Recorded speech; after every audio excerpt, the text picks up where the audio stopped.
What I will say is, like, the president decided to not run for re-election. That's it. That's all he decided on. He wants to continue to do the work. 3.5 years of unprecedented historic work.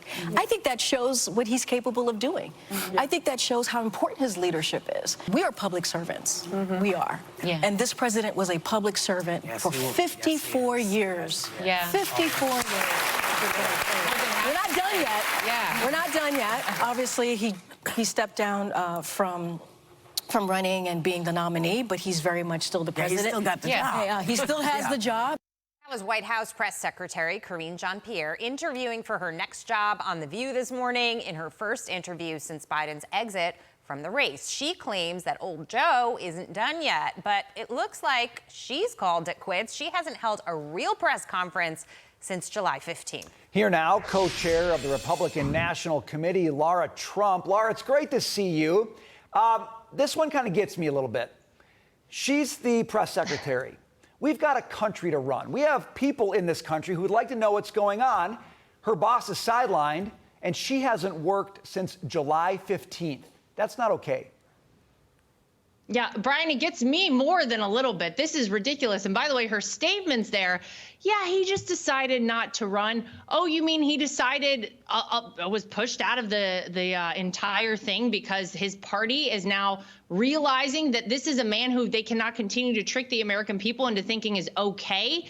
This is the current president of the United States. The whole thing is wild and crazy.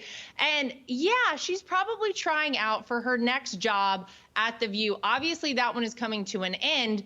That she, the press secretary gig that she's had for a while. I think one of the most shocking things that she talks about there, and I saw a tweet from her earlier, announcing that Joe Biden got more done in 4 years than most presidents do in 8 years. If by that she means taking the country in the exact wrong direction than we actually want to be headed in, yeah, I guess he could do a lot of damage in 4 years, and we're seeing it happen right now.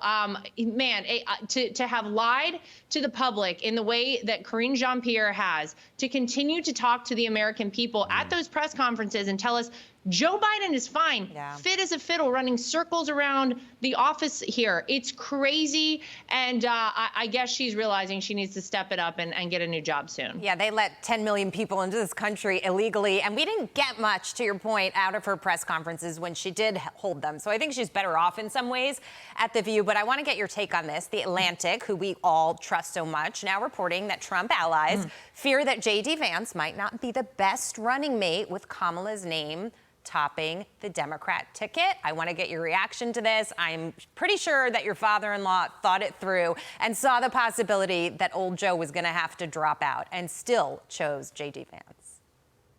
Yes, well, JD Vance is the running mate, and that's not going to change, and there are no qualms about it. There's no second guessing that. All the reliable sources that I'm sure the Atlantic has over there, and I'll say that with a wink, of course.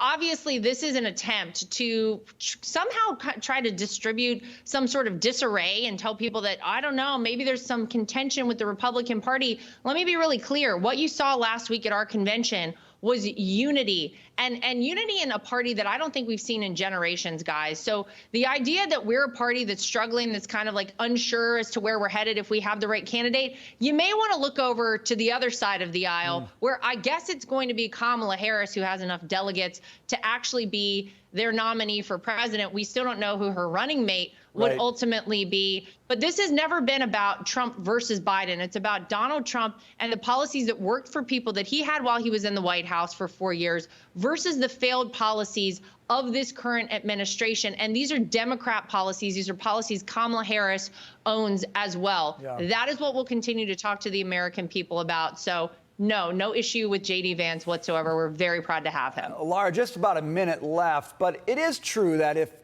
the person you're playing against changes, you're playing a different team, you do have to adapt your strategy probably a little bit. How do you think through that with Vance and whoever's going to be the VP nominee on the Democrat side?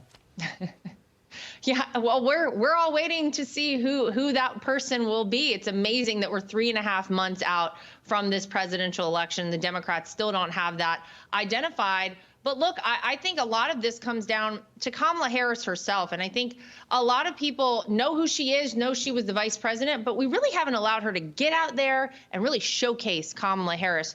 I think we're just going to sit back and allow that to happen and let the American people hear from her, Brian, and let's see what they come up with on the other side. Yeah. We know who Donald Trump is. We know what he stands for. Now we need to hear from Kamala Harris. And it's funny because Democrats who are actually being honest will say this. They'll say, we knew Joe Biden was going to lose really bad. We think she's going to lose less bad. And so really what their party needs to do is focus on some of the down ballot states and contests there. Lara Trump, your last hot take on that. Yeah, well, I think that they knew that with Joe Biden at the top of the ticket, he would be an anchor around the neck of all the down ballot races. Of course, he was polling so much lower. Now, I hate to tell him, Kamala Harris isn't polling that well either. That said, yes, that is the attempt here to make sure that not only are they not going to lose the White House, but maybe it's not a clean sweep for us on the Republican side with expanding our lead in the House and taking back the Senate. I would challenge them on that. We are ready to go. We are very focused. We know what we have to do, and we know that we have a message the American people want to hear. It's bringing the country back. So that's what we're going to talk about. Lara Trump, always good to see you. Thanks for being with us.